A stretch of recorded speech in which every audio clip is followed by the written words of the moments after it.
ডরা ডরাই হ্যাঁ এটা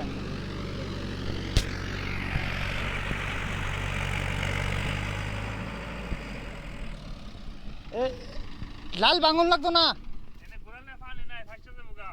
ফার্স্ট তো নাই তা এটা বালু মাটি না দুই মাথায় বাঙন লাগবো এটা আল রাউন্ড লাগবো এটা এটা উষা মাটি ধরা